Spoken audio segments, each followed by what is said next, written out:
प्यारे विद्यार्थियों, सत श्री अकाल। मैं सुखदेव सिंह, साइंस मास्टर, सरकारी सीनियर सैकेंडरी स्कूल नाजोचक, पठानकोट। प्यारे विद्यार्थियों, अज असी 10वीं जमात का विज्ञान विषय का अध्याय 16 कुदरती साधनों का टिकाऊ प्रबंध sustainable management of natural resources बारे पढ़ांगे। सब तो पहला बच्चों असी जाणांगे कि कुदरती साधन की हैं। जंगल, जंगली जीवन, हवा, पानी, मिट्टी, खनिज, कोला ਅਤੇ ਪੈਟਰੋਲੀਅਮ आदि वर्गे ਉਹ ਪਦਾਰਥ ਜਾਂ ਸਾਧਨ ਜੋ ਮਨੁੱਖ ਦੇ ਪ੍ਰਭਾਵ ਬਿਨਾਂ ਪ੍ਰਕਿਰਤੀ ਵਿੱਚ ਪਾਏ ਜਾਂਦੇ ਹਨ, ਕੁਦਰਤੀ ਸਾਧਨ ਕਹਾਉਂਦੇ ਹਨ। ਕੁਦਰਤੀ ਸਾਧਨਾਂ ਦਾ ਪ੍ਰਬੰਧ। ਕੁਦਰਤੀ ਸਾਧਨਾਂ ਦੇ ਪ੍ਰਬੰਧ ਵਿੱਚ ਉਹ ਸਾਰੀਆਂ ਕਿਰਿਆਵਾਂ ਹਨ ਜੋ ਅਸੀਂ ਉਹਨਾਂ ਦੇ ਸੁਰੱਖਿਆ ਲਈ ਕਰਦੇ ਹਾਂ, ਜਿਵੇਂ ਉਹਨਾਂ ਦਾ ਉਚਿਤ ਉਪਯੋਗ ਤਾਂ ਕਿ ਕੁਦਰਤੀ ਸਾਧਨ ਲੰਬੇ ਸਮੇਂ ਤੱਕ ਚੱਲ ਸਕਣ ਅਤੇ ਉਹਨਾਂ ਨੂੰ ਜੇਕਰ ਸੰਭਵ ਹੋਵੇ ਤਾਂ ਦੁਬਾਰਾ ਵੀ ਪ੍ਰਾਪਤ ਕੀਤਾ ਜਾ ਸਕੇ। ਵਾਤਾਵਰਣ ਸੰਬੰਧੀ ਸਮੱਸਿਆਵਾਂ। ਬੱਚਿਓ, ਅਸੀਂ ਅਕਸਰ ਹੀ ਵਾਤਾਵਰਣ ਸੰਬੰਧੀ ਸਮੱਸਿਆਵਾਂ ਬਾਰੇ ਸੁਣਦੇ ਹਾਂ ਜਾਂ ਪੜ੍ਹਦੇ ਹਾਂ। ਉਹ ਸਮੱਸਿਆਵਾਂ ਜੋ ਵਾਤਾਵਰਣ ਸਾਧਨਾਂ ਦੇ ਉਚਿਤ ਪ੍ਰਬੰਧ ਨਾ ਹੋਣ ਦੇ ਕਾਰਨ ਪੈਦਾ ਹੁੰਦੀਆਂ ਹਨ ਅਤੇ ਵਾਤਾਵਰਣ ਵਿੱਚ ਪ੍ਰਦੂਸ਼ਣ, ਹਵਾ, ਪਾਣੀ ਅਤੇ ਮਿੱਟੀ ਦੀ ਖਰਾਬੀ ਵਰਗੀ ਸਮੱਸਿਆਵਾਂ ਪੈਦਾ ਕਰਦੀਆਂ ਹਨ। ਤੁਸੀਂ ਗੰਗਾ ਸਫਾਈ ਯੋਜਨਾ ਵਿਸ਼ੇ ਬਾਰੇ ਜ਼ਰੂਰ ਸੁਣਿਆ ਹੋਵੇਗਾ। ਗੰਗਾ ਨੂੰ ਪ੍ਰਦੂਸ਼ਣ ਮੁਕਤ ਅਤੇ ਸਾਫ ਸੁਥਰਾ ਬਣਾਉਣ ਲਈ 1985 ਦੇ ਵਿੱਚ ਇੱਕ ਯੋਜਨਾ ਲਿਆਂਦੀ ਗਈ। ਇਹ ਇੱਕ ਬਹੁ ਕਰੋੜ ਕਾਰਜ ਯੋਜਨਾ ਸੀ, ਕਿਉਂਕਿ ਗੰਗਾ ਦੇ ਪਾਣੀ ਦੀ ਗੁਣਵੱਤਾ ਬਹੁਤ ਘੱਟ ਹੋ ਗਈ ਸੀ। ਕੋਲੀਫਾਰਮ ਜੀਵਾਣੂ ਜਾਂ ਕੋਲੀਫਾਰਮ ਬੈਕਟੀਰੀਆ ਜੀਵਾਣੂਆਂ ਦਾ ਇੱਕ ਅਜਿਹਾ ਵਰਗ ਹੈ ਜੋ ਮਨੁੱਖ ਦੀ ਆਂਦਰਾਂ ਵਿੱਚ ਪਾਇਆ ਜਾਂਦਾ ਹੈ। ਪਾਣੀ ਵਿੱਚ ਇਸ ਦੀ ਮੌਜੂਦਗੀ ਜੀਵਾਣੂਆਂ ਦੁਆਰਾ ਇਸ ਦਾ ਦੂਸ਼ਿਤ ਹੋਣਾ ਦਰਸਾਉਂਦੀ ਹੈ। ਗੰਗਾ ਆਪਣੇ ਨਿਵਾਸ ਸਥਾਨ ਗੰਗੋਤਰੀ ਤੋਂ ਬੰਗਾਲ ਦੀ ਖਾੜੀ ਵਿੱਚ ਗੰਗਾ ਸਾਗਰ ਤੱਕ 2500 ਕਿਲੋਮੀਟਰ ਦੀ ਦੂਰੀ ਤੈਅ ਕਰਦੀ ਹੈ। ਇਸ ਦੇ ਕਿਨਾਰੇ ਉੱਤਰਾਖੰਡ, ਉੱਤਰ ਪ੍ਰਦੇਸ਼, ਬਿਹਾਰ ਅਤੇ ਬੰਗਾਲ ਦੇ ਲਗਭਗ 100 ਤੋਂ ਜ਼ਿਆਦਾ ਨਗਰਾਂ ਦੁਆਰਾ ਪੈਦਾ ਕਚਰਾ, ਮਲ ਮੂਤਰ ਅਤੇ ਦੂਸ਼ਿਤ ਜਲ ਗੰਗਾ ਵਿੱਚ ਮਿਲਾ ਕੇ ਉਸ ਨੂੰ ਦੂਸ਼ਿਤ ਕਰ ਰਹੇ ਹਨ। ਇਸ ਤੋਂ ਇਲਾਵਾ ਉਦਯੋਗਾਂ ਦੁਆਰਾ ਪੈਦਾ ਹੋਏ ਰਸਾਇਣਾਂ ਨੇ ਗੰਗਾ ਦਾ ਪ੍ਰਦੂਸ਼ਣ ਪੱਧਰ ਇੰਨਾ ਵਧਾ ਦਿੱਤਾ ਹੈ ਕਿ ਨਦੀ ਦੇ ਜ਼ਿਆਦਾਤਰ ਭਾਗ ਵਿੱਚ ਮੱਛੀਆਂ ਮਰ ਜਾਂਦੀਆਂ ਹਨ। ਕਿਰਿਆ 16.2 ਅਜਿਹੇ ਬਹੁਤ ਸੰਗਠਨ ਹਨ ਜੋ ਵਾਤਾਵਰਣ ਸੰਬੰਧੀ ਜਾਗਰੂਕਤਾ ਫੈਲਾਉਣ ਵਿੱਚ ਲੱਗੇ ਹੋਏ ਹਨ। ਉਹ ਅਜਿਹੀਆਂ ਪ੍ਰਕਿਰਿਆਵਾਂ ਨੂੰ ਉਤਸ਼ਾਹਿਤ ਕਰਦੇ ਹਨ ਜਿਸ ਨਾਲ ਸਾਡੇ ਵਾਤਾਵਰਣ ਅਤੇ ਕੁਦਰਤੀ ਸੁਰੱਖਿਆ ਵਿੱਚ ਵਾਧਾ ਹੁੰਦਾ ਹੈ। ਆਪਣੇ ਨੇੜੇ ਦੇ ਖੇਤਰ, ਕਸਬੇ, ਪਿੰਡ ਵਿੱਚ ਕੰਮ ਕਰਨ ਵਾਲੇ ਸੰਗਠਨਾਂ ਬਾਰੇ ਜਾਣਕਾਰੀ ਪ੍ਰਾਪਤ ਕਰੋ। ਉਹ ਕਿਹੜੇ-ਕਿਹੜੇ ਸੰਗਠਨ ਹਨ ਜੋ ਵਾਤਾਵਰਣ ਸੰਬੰਧੀ ਜਾਗਰੂਕਤਾ ਫੈਲਾਉਣ ਵਿੱਚ ਕੰਮ ਕਰਦੇ ਹਨ? ਨੰਬਰ 1, ਰਾਜਾਂ ਦੇ ਜੰਗਲ ਵਿਭਾਗ। ਨੰਬਰ 2, ਕੇਂਦਰੀ ਅਤੇ ਰਾਜ ਪ੍ਰਦੂਸ਼ਣ ਨਿਯੰਤਰਣ ਬੋਰਡ। ਨੰਬਰ 3, ਵਾਤਾਵਰਣ society of India, Chandigarh. Number 4, ਰਾਸ਼ਟਰੀ ਜਾਗਰੂਕਤਾ ਅਭਿਆਨ NEAC ਦੁਆਰਾ ਵਾਤਾਵਰਣ ਅਤੇ ਜੰਗਲ ਵਿਭਾਗ, ਭਾਰਤ ਸਰਕਾਰ। ਵਾਤਾਵਰਣ ਨੂੰ ਬਚਾਉਣ ਲਈ 5R ਦਾ ਸਿਧਾਂਤ। ਪਿਆਰੇ ਬੱਚਿਓ, ਵਾਤਾਵਰਣ ਨੂੰ ਬਚਾਉਣ ਲਈ 5R ਸਿਧਾਂਤ ਬਾਰੇ, 5 ਪ੍ਰਕਾਰ ਦੇ R ਬਾਰੇ ਤਾਂ ਤੁਸੀਂ ਜ਼ਰੂਰ ਸੁਣਿਆ ਹੋਵੇਗਾ। ਪਹਿਲੇ R ਤੋਂ ਰਿਡਿਊਸ, ਘੱਟ ਉਪਯੋਗ। ਇਸ ਦਾ ਅਰਥ ਹੈ ਕਿ ਸਾਨੂੰ ਵਸਤੂਆਂ, ਸਾਧਨਾਂ ਦਾ ਘੱਟ ਉਪਯੋਗ ਕਰਨਾ ਚਾਹੀਦਾ ਹੈ। ਸਾਨੂੰ ਬਿਜਲੀ ਅਤੇ ਪਾਣੀ ਦੀ ਵਰਤੋਂ ਲੋੜ ਅਨੁਸਾਰ ਕਰਨੀ ਚਾਹੀਦੀ ਹੈ। ਭੋਜਨ ਵਿਅਰਥ ਨਹੀਂ ਗਵਾਉਣਾ ਚਾਹੀਦਾ। ਘਰਾਂ ਵਿੱਚ ਖਰਾਬ ਟੂਟੀਆਂ ਦੀ ਮੁਰੰਮਤ ਕਰਵਾ ਕੇ ਪਾਣੀ ਦੀ ਬਚਤ ਕਰ ਸਕਦੇ ਹਾਂ। ਦੂਸਰੇ R ਤੋਂ ਰੀਸਾਈਕਲ। ਇਸ ਦਾ ਅਰਥ ਹੈ ਕਿ ਵਿਅਰਥ ਪਦਾਰਥਾਂ ਜਿਵੇਂ ਪਲਾਸਟਿਕ, ਕਾਗਜ਼, ਕੱਚ, ਧਾਤ ਦੀਆਂ ਵਸਤਾਂ ਆਦਿ ਨੂੰ ਸਾਨੂੰ ਦੁਬਾਰਾ ਵਸਤੂਆਂ ਬਣਾ ਕੇ ਮੁੜ ਚੱਕਰ ਕਰਨਾ ਚਾਹੀਦਾ ਹੈ, ਨਾ ਕਿ ਨਵੀਆਂ ਵਸਤੂਆਂ ਬਣਨ 'ਤੇ ਜ਼ੋਰ ਦੇਣਾ ਚਾਹੀਦਾ ਹੈ। ਇਹਨਾਂ ਨੂੰ ਮੁੜ ਵਰਤਣਯੋਗ ਬਣਾਉਣ ਲਈ ਪਹਿਲਾਂ ਇਹਨਾਂ ਪਦਾਰਥਾਂ ਨੂੰ ਵਾਧੂ ਪਦਾਰਥਾਂ ਤੋਂ ਵੱਖ ਕਰਨਾ ਜ਼ਰੂਰੀ ਹੈ, ਜਿਸ ਨਾਲ ਮੁੜ ਵਰਤਣਯੋਗ ਵਸਤੂਆਂ ਨੂੰ ਵਾਧੂ ਪਦਾਰਥਾਂ ਵਿੱਚ ਨਾ ਸੁੱਟ ਦਿੱਤਾ ਜਾਵੇ। ਤੀਸਰੇ ਆਰ ਤੋਂ ਰੀਯੂਜ਼। ਇਹ ਪੁਨਰ ਚੱਕਰ ਤੋਂ ਵੀ ਚੰਗਾ ਤਰੀਕਾ ਹੈ, ਕਿਉਂਕਿ ਪੁਨਰ ਚੱਕਰ ਦੇ ਵਿੱਚ ਕੁਝ ਨਾ ਕੁਝ ਊਰਜਾ ਖਰਚ ਹੁੰਦੀ ਹੈ। ਮੁੜ ਵਰਤੋਂ ਦੇ ਢੰਗ ਵਿੱਚ ਕਿਸੇ ਵਸਤੂ ਦਾ ਅਸੀਂ ਵਾਰ-ਵਾਰ ਉਪਯੋਗ ਕਰ ਸਕਦੇ ਹਾਂ, ਜਿਵੇਂ ਪਲਾਸਟਿਕ ਦੀਆਂ ਬੋਤਲਾਂ, ਕੱਚ ਦੀਆਂ ਬੋਤਲਾਂ, ਅਚਾਰ, ਮੁਰੱਬੇ ਆਦਿ ਦੇ ਲਈ ਦੁਬਾਰਾ ਉਪਯੋਗ ਵਿੱਚ ਲਿਆਈਆਂ ਜਾ ਸਕਦੀਆਂ ਹਨ। ਵੱਖ-ਵੱਖ ਭੋਜਨ ਪਦਾਰਥਾਂ ਵਾਲੀਆਂ ਬੋਤਲਾਂ, ਡੱਬੇ ਆਦਿ ਦਾ ਉਪਯੋਗ ਰਸੋਈ ਵਿੱਚ ਵਸਤੂਆਂ ਨੂੰ ਸਾਂਭ ਕੇ ਰੱਖਣ ਲਈ ਕੀਤਾ ਜਾ ਸਕਦਾ ਹੈ। ਚੌਥੇ ਆਰ ਤੋਂ ਰਿਫਿਊਜ਼, ਇਨਕਾਰ ਕਰਨਾ। ਇਸ ਤੋਂ ਭਾਵ ਹੈ ਕਿ ਅਜਿਹੀਆਂ ਵਸਤੂਆਂ ਲੈਣ ਤੋਂ ਇਨਕਾਰ ਕਰਨਾ ਜੋ ਤੁਹਾਡੇ ਲਈ ਵਰਤਣਯੋਗ ਨਹੀਂ ਹਨ। ਅਜਿਹੀਆਂ ਵਸਤੂਆਂ ਨਾ ਖਰੀਦੋ ਜੋ ਤੁਹਾਡੇ ਅਤੇ ਵਾਤਾਵਰਣ ਲਈ ਨੁਕਸਾਨਦੇਹ ਹਨ, ਜਿਵੇਂ ਪਲਾਸਟਿਕ ਦੀਆਂ ਥੈਲੀਆਂ। ਪੰਜਵੇਂ ਆਰ ਤੋਂ ਰੀਪਰਪਸ, ਮੁੜ ਮੰਤਵ। ਇਸ ਤੋਂ ਭਾਵ ਇਹ ਹੈ ਕਿ ਜਦੋਂ ਇੱਕ ਪਦਾਰਥ ਦਾ ਅਸਲੀ ਮੰਤਵ ਪੂਰਾ ਹੋ ਜਾਵੇ ਤਾਂ ਇਸ ਨੂੰ ਕਿਸੇ ਹੋਰ ਮੰਤਵ ਲਈ ਵਰਤਿਆ ਜਾ ਸਕਦਾ ਹੈ, ਜਿਵੇਂ ਟੁੱਟੇ ਹੋਏ ਬਰਤਨਾਂ ਨੂੰ ਛੋਟੇ ਪੌਦੇ ਉਗਾਉਣ ਲਈ ਵਰਤ ਸਕਦੇ ਹਾਂ। ਇਹ ਸਾਰੀਆਂ ਕਿਰਿਆਵਾਂ ਵਾਤਾਵਰਣ ਨੂੰ ਪ੍ਰਦੂਸ਼ਣ ਤੋਂ ਬਚਾਉਂਦੀਆਂ ਹਨ ਅਤੇ ਕੁਦਰਤੀ ਸਾਧਨਾਂ ਤੋਂ ਦਬਾਅ ਨੂੰ ਘੱਟ ਕਰਦੀਆਂ ਹਨ। ਇਹ ਕੁਦਰਤੀ ਸਾਧਨਾਂ ਦੇ ਸੁਰੱਖਿਅਣ ਵਿੱਚ ਵੀ ਸਹਾਇਕ ਹਨ। ਟਿਕਾਊ ਪ੍ਰਬੰਧ, ਸਸਟੇਨੇਬਲ ਮੈਨੇਜਮੈਂਟ। ਵਿਦਿਆਰਥੀਓ, ਅਸੀਂ ਜਾਣਦੇ ਹਾਂ ਕਿ ਮਨੁੱਖ ਨੇ ਆਪਣੇ ਨਿੱਜੀ ਸਵਾਰਥਾਂ ਕਰਕੇ ਕੁਦਰਤੀ ਸਾਧਨਾਂ ਨੂੰ ਬਹੁਤ ਪ੍ਰਭਾਵਿਤ ਕੀਤਾ ਹੈ। ਇਸ ਲਈ ਸਾਨੂੰ ਇਹਨਾਂ ਕੁਦਰਤੀ ਸਾਧਨਾਂ ਦੇ ਟਿਕਾਊ ਪ੍ਰਬੰਧ ਕਰਨ ਦੀ ਲੋੜ ਹੈ। ਸਾਨੂੰ ਇਹਨਾਂ ਸਾਧਨਾਂ ਦਾ ਉਪਯੋਗ ਬੜੀ ਸਮਝਦਾਰੀ ਨਾਲ ਕਰਨਾ ਚਾਹੀਦਾ ਹੈ, ਕਿਉਂਕਿ ਨੰਬਰ 1, ਇਹ ਸਾਧਨ ਲੰਬੇ ਸਮੇਂ ਤੱਕ ਕੰਮ ਆਉਣਗੇ ਅਤੇ ਉਹ ਭਵਿੱਖ ਦੀਆਂ ਪੀੜ੍ਹੀਆਂ ਲਈ ਉਪਲਬਧ ਰਹਿਣਗੇ। ਨੰਬਰ 2, ਜਨਸੰਖਿਆ ਦੇ ਵਾਧੇ ਦੇ ਕਾਰਨ ਸਾਰੇ ਸਾਧਨਾਂ ਦੀ ਮੰਗ ਵੀ ਕਈ ਗੁਣਾ ਤੇਜ਼ੀ ਨਾਲ ਵਧੀ ਹੈ।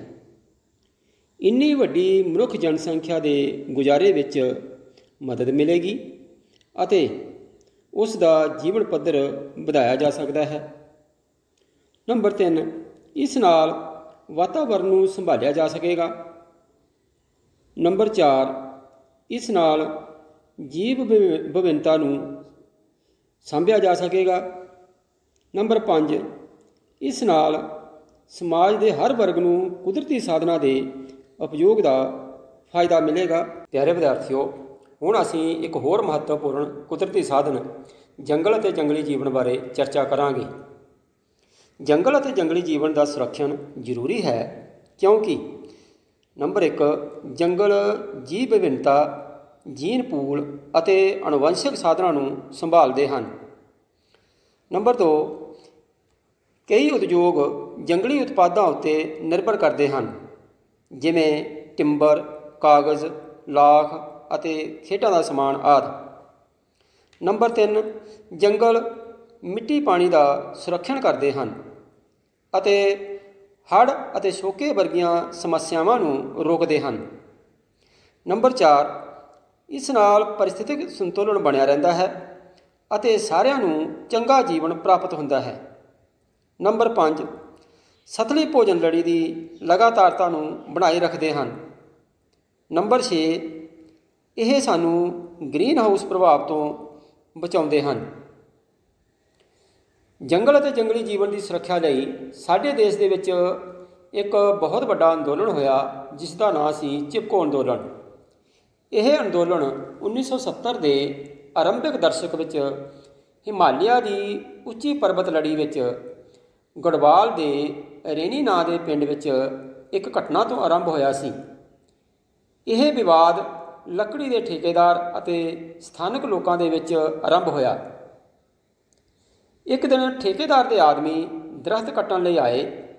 ਜਦੋਂ ਉੱਥੋਂ ਦੇ ਪੁਰਸ਼ ਨਿਵਾਸੀ ਉੱਥੇ ਨਹੀਂ ਸਨ, ਬਿਨਾਂ ਕਿਸੇ ਡਰ ਦੇ ਉੱਥੋਂ ਦੀਆਂ ਇਸਤਰੀਆਂ ਫੌਰਨ ਉੱਥੇ ਪਹੁੰਚ ਗਈਆਂ ਅਤੇ ਉਹਨਾਂ ਨੇ ਦਰਖਤਾਂ ਨੂੰ ਆਪਣੀਆਂ ਬਾਹਾਂ ਵਿੱਚ ਭਰ ਕੇ ਭਾਵ ਚਿਪਕ ਕੇ ਠੇਕੇਦਾਰ ਦੇ ਆਦਮੀਆਂ ਨੂੰ ਦਰਖਤ ਕੱਟਣ ਤੋਂ ਰੋਕਿਆ। ਇਸ ਲਈ ਠੇਕੇਦਾਰ ਨੂੰ ਆਪਣਾ ਕੰਮ ਬੰਦ ਕਰਨਾ ਪਿਆ। ਲੋਕਾਂ ਨੂੰ ਉਹਨਾਂ ਦੇ ਅਨੁਭਵ ਨੇ ਸਿਖਾ ਦਿੱਤਾ ਕਿ ਜੰਗਲਾਂ ਦੇ ਵਿਨਾਸ਼ ਤੋਂ ਕੇਵਲ ਜੰਗਲ ਦੀ ਉਪਲਬਧਤਾ ਹੀ ਪ੍ਰਭਾਵਿਤ ਨਹੀਂ ਹੁੰਦੀ, ਸਗੋਂ ਮਿੱਟੀ ਦੀ ਗੁਣਵੱਤਾ ਅਤੇ ਜਲ ਸਰੋਤ ਵੀ ਪ੍ਰਭਾਵਿਤ ਹੁੰਦੇ ਹਨ। ਜੰਗਲੀ ਜੀਵਨ ਦੀ ਸੁਰੱਖਿਆ ਲਈ ਉਪਾਅ। ਨੰਬਰ 1, ਵੱਡੇ ਪੈਮਾਨੇ 'ਤੇ ਰੁੱਖਾਂ ਨੂੰ ਕੱਟਣਾ। ਜੰਗਲਾਂ ਨੂੰ ਕੱਟਣ 'ਤੇ ਰੋਕ ਲਗਾਉਣੀ ਚਾਹੀਦੀ ਹੈ। ਨੰਬਰ 2, ਇਮਾਰਤੀ ਲੱਕੜ ਦੇ ਵਪਾਰ ਲਈ ਬਿਨਾਂ ਮਨਜ਼ੂਰੀ ਦੇ ਰੁੱਖਾਂ ਨੂੰ ਕੱਟਣ ਤੋਂ ਰੋਕਣਾ ਚਾਹੀਦਾ ਹੈ। ਨੰਬਰ 3, ਰਾਸ਼ਟਰੀ ਨਿਯਮ ਅਤੇ ਕਾਨੂੰਨਾਂ ਨੂੰ ਲਾਗੂ ਕਰਕੇ ਅਤੇ ਲੋਕਾਂ ਨੂੰ ਜੰਗਲ ਦੀ ਕਟਾਈ ਦੀਆਂ ਹਾਨੀਆਂ ਦੇ ਬਾਰੇ ਵਿੱਚ ਜਾਗਰੂਕ ਕਰਨਾ। ਨੰਬਰ 4, ਸਕੂਲਾਂ ਅਤੇ ਕਾਲਜਾਂ ਵਿੱਚ ਇੱਕੋ ਕਲੱਬ ਸਥਾਪਿਤ ਕਰਕੇ ਵਿਦਿਆਰਥੀਆਂ ਦੀ ਹਿੱਸੇਦਾਰੀ ਨਿਸ਼ਚਿਤ ਕਰਕੇ। ਨੰਬਰ 5, ਬੇਕਾਰ ਪਈ ਭੂਮੀ 'ਤੇ ਜ਼ਿਆਦਾ ਤੋਂ ਜ਼ਿਆਦਾ ਪੌਦੇ ਲਗਾ ਕੇ ਜੰਗਲ ਉਗਾਉਣੇ ਚਾਹੀਦੇ ਹਨ। ਆਓ ਹੁਣ ਅਸੀਂ ਇੱਕ ਹੋਰ ਮਹੱਤਵਪੂਰਨ ਕੁਦਰਤੀ ਸਾਧਨ ਪਾਣੀ ਬਾਰੇ ਚਰਚਾ ਕਰਾਂਗੇ। ਸਭ ਲਈ ਪਾਣੀ, ਵਾਟਰ ਫਾਰ ਆਲ। ਪ੍ਰਿਥਵੀ ਉੱਤੇ ਰਹਿਣ ਵਾਲੇ ਜੀਵਾਂ ਦੀ ਮੂਲ ਲੋੜ ਪਾਣੀ ਹੈ। ਮਨੁੱਖ ਨੇ ਕਿਸ ਤਰ੍ਹਾਂ ਪਾਣੀ ਦੇ ਸਰੋਤਾਂ ਨੂੰ ਖਰਾਬ ਕੀਤਾ ਹੈ? ਮਨੁੱਖ ਨੇ ਕੁਦਰਤ ਵਿੱਚ ਦਖਲ ਦੇ ਕੇ ਅਨੇਕ ਖੇਤਰਾਂ ਵਿੱਚ ਪਾਣੀ ਦੀ ਉਪਲਬਧੀ ਵੀ ਪ੍ਰਭਾਵਿਤ ਕੀਤੀ ਹੈ। ਮੀਂਹ ਦੇ ਪਾਣੀ ਨੂੰ ਅਸੀਂ ਇਕੱਠਾ ਕਰਕੇ ਵੱਖ-ਵੱਖ ਕੰਮਾਂ ਲਈ ਇਸਤੇਮਾਲ ਕਰ ਸਕਦੇ ਹਾਂ। ਭਾਰਤ ਵਿੱਚ ਵਰਖਾ ਮੁੱਖ ਤੌਰ 'ਤੇ ਮਾਨਸੂਨ ਉੱਤੇ ਨਿਰਭਰ ਕਰਦੀ ਹੈ। ਇਸ ਦਾ ਅਰਥ ਹੈ ਕਿ ਵਰਖਾ ਦੀ ਅਵਧੀ ਸਾਲ ਦੇ ਕੁਝ ਮਹੀਨਿਆਂ ਤੱਕ ਸੀਮਤ ਹੈ। ਕੁਦਰਤ ਵਿੱਚ ਮਾਨਸੂਨ ਦੀ ਚੰਗੀ ਮਾਤਰਾ ਹੋਣ ਦੇ ਬਾਵਜੂਦ ਵੀ ਭੂ-ਜਲ ਪੱਧਰ ਵਿੱਚ ਕਮੀ ਹੋਣ ਦਾ ਮੁੱਖ ਕਾਰਨ ਬਨਸਪਤੀ ਦਾ ਘਟ ਜਾਣਾ ਹੈ। ਫਸਲਾਂ ਲਈ ਪਾਣੀ ਦੀ ਜ਼ਿਆਦਾ ਮਾਤਰਾ ਦੀ ਮੰਗ, ਉਦਯੋਗਾਂ ਤੋਂ ਪੈਦਾ ਹੋਇਆ ਪ੍ਰਦੂਸ਼ਣ ਅਤੇ ਨਗਰਾਂ ਦੇ ਕੂੜੇ ਕਰਕਟ ਨੇ ਪਾਣੀ ਨੂੰ ਪ੍ਰਦੂਸ਼ਿਤ ਕਰਕੇ ਇਸ ਦੀ ਉਪਲਬਧਤਾ ਦੀ ਸਮੱਸਿਆ ਨੂੰ ਹੋਰ ਜ਼ਿਆਦਾ ਜਟਿਲ ਬਣਾ ਦਿੱਤਾ ਹੈ। ਬੰਨ, ਟੈਂਕ ਅਤੇ ਨਹਿਰਾਂ ਦਾ ਉਪਯੋਗ ਭਾਰਤ ਦੇ ਵੱਖ-ਵੱਖ ਖੇਤਰਾਂ ਵਿੱਚ ਸਿੰਚਾਈ ਲਈ ਪ੍ਰਾਚੀਨ ਕਾਲ ਤੋਂ ਕੀਤਾ ਜਾਂਦਾ ਰਿਹਾ ਹੈ। ਪਹਿਲਾਂ ਇਹਨਾਂ ਤਕਨੀਕਾਂ ਦਾ ਉਪਯੋਗ ਸਥਾਨਕ ਲੋਕਾਂ ਦੁਆਰਾ ਕੀਤਾ ਜਾਂਦਾ ਰਿਹਾ ਹੈ। ਸਥਾਨਕ ਨਿਵਾਸੀ ਇਸ ਦਾ ਪ੍ਰਬੰਧ ਖੇਤੀਬਾੜੀ ਅਤੇ ਨਿੱਤ ਦੀਆਂ ਲੋੜਾਂ ਦੀ ਪੂਰਤੀ ਲਈ ਕਰਦੇ ਸਨ, ਜਿਸ ਨਾਲ ਪਾਣੀ ਪੂਰੇ ਸਾਲ ਉਪਲਬਧ ਰਹਿੰਦਾ ਸੀ। ਸਿੰਚਾਈ ਦੇ ਇਹਨਾਂ ਸਾਧਨਾਂ ਦਾ ਰੱਖ ਰਖਾਵ ਵੀ ਸਥਾਨਕ ਲੋਕਾਂ ਦੁਆਰਾ ਕੀਤਾ ਜਾਂਦਾ ਸੀ। ਬੰਨ ਛੋਟੀਆਂ ਜਾਂ ਵੱਡੀਆਂ ਰੁਕਾਵਟਾਂ ਹੁੰਦੀਆਂ ਹਨ ਜੋ ਨਦੀ ਨਾਲਿਆਂ ਦੀ ਰਾਹ ਵਿੱਚ ਖੜੀਆਂ ਕੀਤੀਆਂ ਜਾਂਦੀਆਂ ਹਨ। ਬੰਨ ਬਣਾਉਣ ਦੇ ਉਦੇਸ਼। ਨੰਬਰ 1, ਬੰਨ ਪਣ ਬਿਜਲੀ ਉਤਪਾਦਨ ਲਈ ਪਾਣੀ ਵੱਡੀ ਮਾਤਰਾ ਵਿੱਚ ਇਕੱਠਾ ਕਰਕੇ ਬਣਾਏ ਜਾਂਦੇ ਹਨ। ਨੰਬਰ 2, ਇਹਨਾਂ ਤੋਂ ਨਿਕਲਣ ਵਾਲੀਆਂ ਨਹਿਰਾਂ ਪਾਣੀ ਦੀ ਵੱਡੀ ਮਾਤਰਾ ਨੂੰ ਦੂਰ ਦੇ ਸਥਾਨਾਂ ਤੱਕ ਲੈ ਕੇ ਜਾਂਦੀਆਂ ਹਨ। ਇਹ ਸਿੰਚਾਈ ਲਈ ਪਾਣੀ ਮੁਹੱਈਆ ਕਰਵਾਉਂਦੀਆਂ ਹਨ। ਨੰਬਰ 3, ਹੜ੍ਹ ਦੀ ਸਥਿਤੀ ਵਿੱਚ ਨਿਯੰਤਰਣ ਕਰਨ ਲਈ। ਨੰਬਰ 4, ਬੰਨ ਭੂਮੀਗਤ ਪਾਣੀ ਦੀ ਮੁੜ ਪੂਰਤੀ ਕਰਨ ਲਈ ਬਣਾਏ ਜਾਂਦੇ ਹਨ। ਵੱਡੇ ਬੰਨ ਦੇ ਵਿਰੋਧ ਵਿੱਚ ਪੈਦਾ ਸਮੱਸਿਆਵਾਂ। Problems related with construction of large dams. ਪਹਿਲੀ ਸਮੱਸਿਆ ਹੈ ਸਮਾਜਿਕ ਸਮੱਸਿਆਵਾਂ। ਕਿਉਂਕਿ ਵੱਡੀ ਸੰਖਿਆ ਵਿੱਚ ਕਿਸਾਨ ਅਤੇ ਆਦੀਵਾਸੀ ਉੱਥੋਂ ਉਠਾ ਦਿੱਤੇ ਜਾਂਦੇ ਹਨ ਅਤੇ ਉਹਨਾਂ ਨੂੰ ਸਹੀ ਮੁਆਵਜ਼ਾ ਵੀ ਨਹੀਂ ਮਿਲਦਾ ਹੈ। ਨੰਬਰ 2 ਹੈ ਆਰਥਿਕ ਸਮੱਸਿਆਵਾਂ, ਇਕਨੋਮਿਕ ਪ੍ਰੋਬਲਮਸ। क्योंकि इस विच जनता का बहुत सारा धन लगता है अते उस अनुपात विच उन्होंने लाभ प्राप्त नहीं हुंदा। नंबर 3, वातावरणीय समस्यावां इन्वायरमेंटल प्रॉब्लम्स, क्योंकि इस नाल वड्डे पद्धर ते जंगलों का विनाश हुंदा है अते जीव विभिन्नता की हानि भी हुंदी है। बच्चों, हुण असीं जल भंडारण वाटर हारवैसटिंग नूं समझते हाँ। जल भंडारण भारत का सदियों पुराना ढंग है। जल संभाल प्रबंध सोके अते हड़ां नूं भी शांत करता है अते हेठले बन अते जल भंडारां दा सेवा काल भी वधाउंदा है। राजस्थान दे विच खादिन, वड्डियां टैंकियां अते नादी, महाराष्ट्र के बंदारस अते ताल, मध्य प्रदेश अते उत्तर प्रदेश विच बंदिश, बिहार विच आहार अते पायन, हिमाचल प्रदेश विच कूल, जम्मू के कांधी खेत्र विच तालाब, तमिलनाडु विच एरस, केरल विच सुरंगम, करनाटक विच कट्टा आदि प्राचीन जल भंडारण अते जल परिवहन रचना अजे भी उपयोग विच हन। जल भंडारण तकनीक स्थानक हुंदी है अते इसका लाभ भी सीमित खेत्र नूं हुंदा है। इन्हां तालाबां विच पानी भर जाता है। वड्डे जल भंडारां विच पानी पूरा साल रहिंदा है, पर छोटे जल भंडारां विच पानी घट समय लई टिकदा है। इन्हां जल भंडारां दे मुख उद्देश भू जल पद्धर विच सुधार करना है, क्योंकि धरती अंदर स्टोर किए पानी के बहुत लाभ हैं। प्यारे विद्यार्थियों, हुण असीं एक होर महत्वपूर्ण साधन पथराट बालन भाव कोले अते पैट्रोलीयम बारे चर्चा करांगे। उद्योगिक क्रांति के समय तो ही असीं वाधू ऊर्जा की खपत कर रहे हैं। ऊर्जा संबंधी ये लोड़ां कोले अते पैट्रोलीयम तो पूरीआं हुंदियां हन। पैट्रोलीयम अते कोला ਲੱਖਾਂ साल पहलां जीवां दे जीव पुंज के अपगठन तो पैदा होए हैं। बेशक असीं जिन्नी भी सावधानी नाल इन्हां दे उपयोग करिए, फिर भी ये स्रोत भविख विच समाप्त हो जाणगे।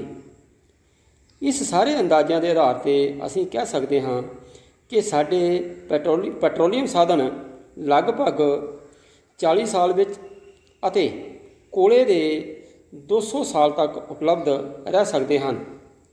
इसलिए सानू ऊर्जा के बदलवें स्रोतों की खोज करने की लोड़ है। कोयले अते पैट्रोलीयम के उपयोग। कोयले का उपयोग ताप बिजली घरां विच अते पैट्रोलीयम उत्पादां जिवें डीजल अते पैट्रोल का उपयोग आवाजाही के साधनों विच कीता जाता है। ये दोवें बालन पथराट बालन हैं।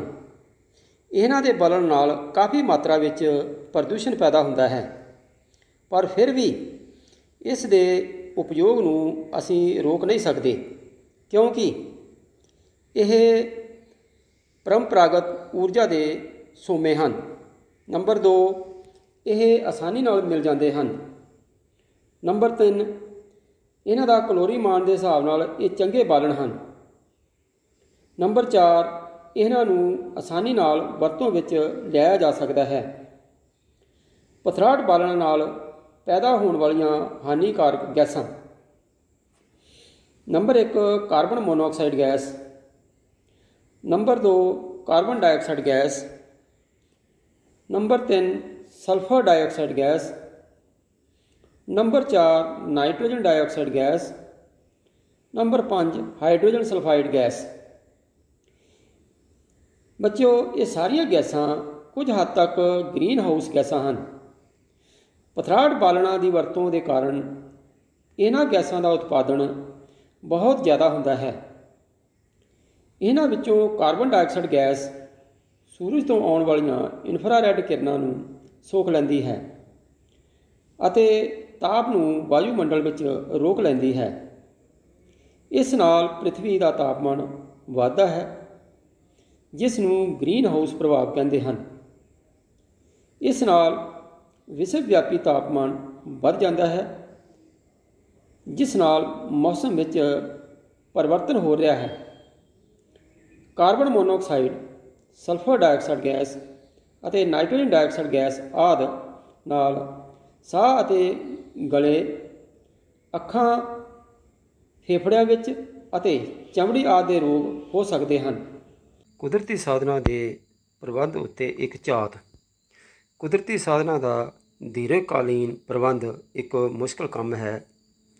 ਸਾਨੂੰ ਆਪਣੇ ਨਿੱਜੀ ਸਵਾਰਥਾਂ ਤੋਂ ਉੱਪਰ ਉੱਠ ਕੇ ਸੋਚਣਾ ਪਵੇਗਾ।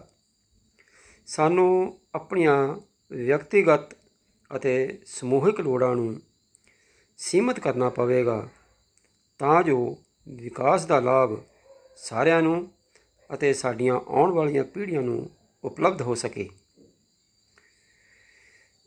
ਘੱਟ ਉਪਯੋਗ, ਮੁੜ ਉਪਯੋਗ, ਇਨਕਾਰ ਕਰਨਾ, ਮੁੜ ਮੰਤਵ ਅਤੇ ਪੁਨਰ ਚੱਕਰ ਦੀ ਨੀਤੀ ਅਪਣਾ ਕੇ ਅਸੀਂ ਵਾਤਾਵਰਣ ਉੱਤੇ ਹੋਣ ਵਾਲੇ ਦਬਾਅ ਨੂੰ ਘੱਟ ਕਰ ਸਕਦੇ ਹਾਂ।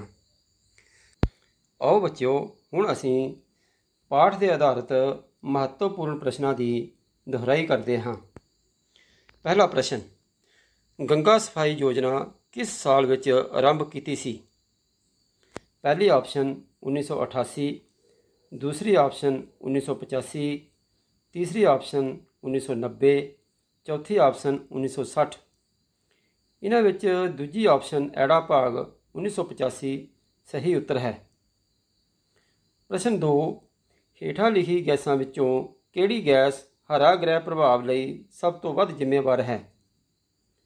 ਪਹਿਲੀ ਆਪਸ਼ਨ ਆਕਸੀਜਨ, दूसरी ऑप्शन नाइट्रोजन, तीसरी ऑप्शन कार्बन डाइऑक्साइड गैस, चौथी ऑप्शन है हाइड्रोजन।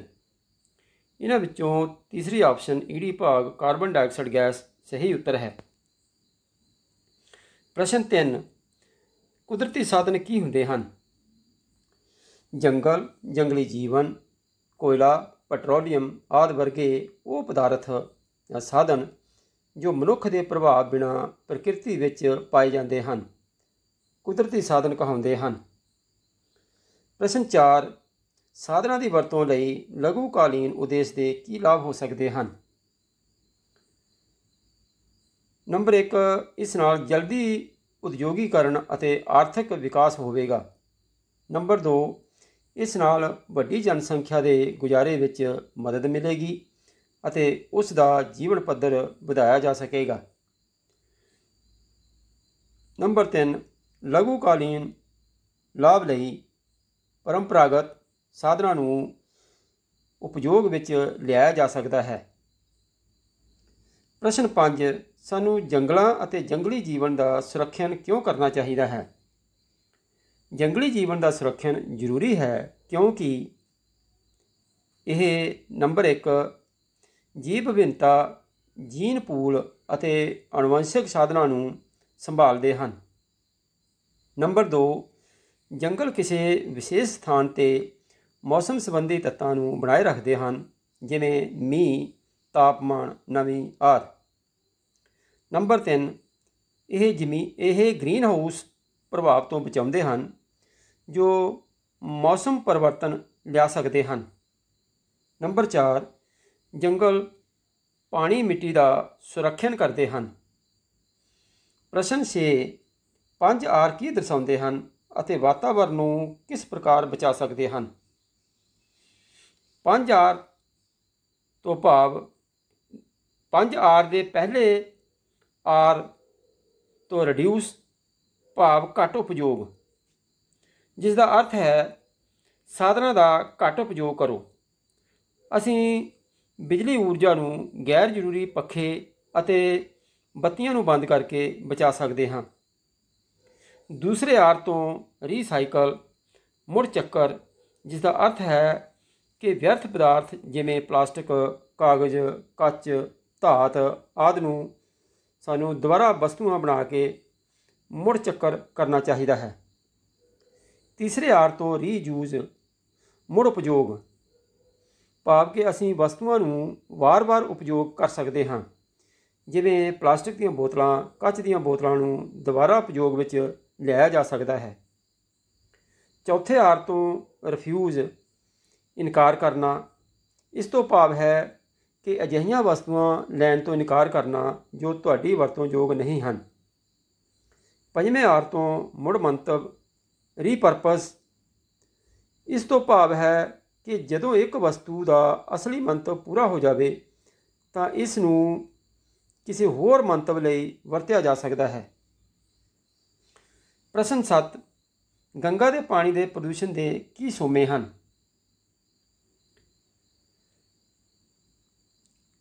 घरां दा मल मूत्र, कूड़ा कचरा, उद्योगों तो निकले जहरीले व्यर्थ पदार्थों का पानी विच मिलना। नंबर 2, मनुखी क्रियावां अस्थियां अते बिना जले शरीर नूं पानी विच बहाउणा। नंबर 3, धार्मिक क्रियावां। प्रश्न 8, सानू अपने कुदरती साधनों का प्रबंध क्यों करना चाहिए है? सानू अपने कुदरती साधनों का प्रबंध करना चाहिए है क्योंकि उन्हां विचों ज़्यादातर ना नव्याउणयोग हैं। नंबर 2, वो जल्दी समाप्त होने वाले हैं। नंबर 3, वो आने वाली पीढ़ियां लई उपलब्ध नहीं रह सकणगे। प्रश्न 9, चिपको अंदोलन का की अर्थ है?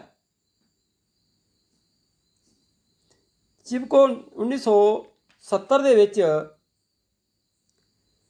उत्तराखंड ਵਿੱਚ गढ़वाल ਖੇਤਰ ਦੇ ਰੇਣੀ ਪਿੰਡ ਵਿੱਚ ਰੁੱਖਾਂ ਦੀ ਕਟਾਈ ਦਾ ਠੇਕਾ ਦਿੱਤਾ ਗਿਆ। ਜਦੋਂ ਠੇਕੇਦਾਰ ਦੇ ਆਦਮੀ ਰੁੱਖਾਂ ਨੂੰ ਕੱਟਣ ਲਈ ਪਿੰਡ ਦੇ ਨੇੜੇ ਆਏ ਤਾਂ ਪਿੰਡ ਦੀਆਂ ਔਰਤਾਂ ਜਲਦੀ ਨਾਲ ਜੰਗਲ ਦੇ ਅੰਦਰ ਪਹੁੰਚ ਗਈਆਂ ਅਤੇ ਰੁੱਖਾਂ ਨਾਲ ਚਿੰਬੜ ਗਈਆਂ। ਇਹਨਾਂ ਨੇ ਮਜ਼ਦੂਰਾਂ ਨੂੰ ਰੁੱਖਾਂ ਨੂੰ ਕੱਟਣ ਤੋਂ ਰੋਕ ਦਿੱਤਾ। ਅੰਦੋਲਨ ਦੀ ਅਗਵਾਈ ਇੱਕ ਸਥਾਨਕ ਸਮਾਜਿਕ ਕਾਰਜਕਰਤਾ ਸੁੰਦਰ ਲਾਲ ਬਹੁਗੁਣਾ ਨੇ ਕੀਤਾ ਅਤੇ ਠੇਕੇਦਾਰ ਅਤੇ ਸਰਕਾਰ ਨੂੰ ਆਪਣਾ ਫੈਸਲਾ ਵਾਪਸ ਲੈਣ ਲਈ ਮਨਾ ਲਿਆ ਅਤੇ ਇਸ ਪ੍ਰਕਾਰ ਜੰਗਲੀ ਖੇਤਰ ਸੁਰੱਖਿਅਤ ਬਚ ਗਿਆ।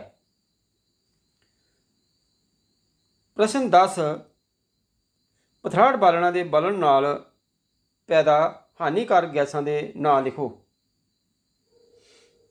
पथराड़ बालणा के बलन नाल पैदा हानिकारक गैसां हैं। Number 1, carbon monoxide gas, sulphur dioxide gas, nitrogen dioxide gas और हाइड्रोजन सल्फाइड गैसां हैं। प्यारे विद्यार्थियों, मैनूं उम्मीद है कि इन्हां सारे प्रश्नों के उत्तर तुहानूं चंगी तरह समझ आ गए होणगे। धन्नवाद।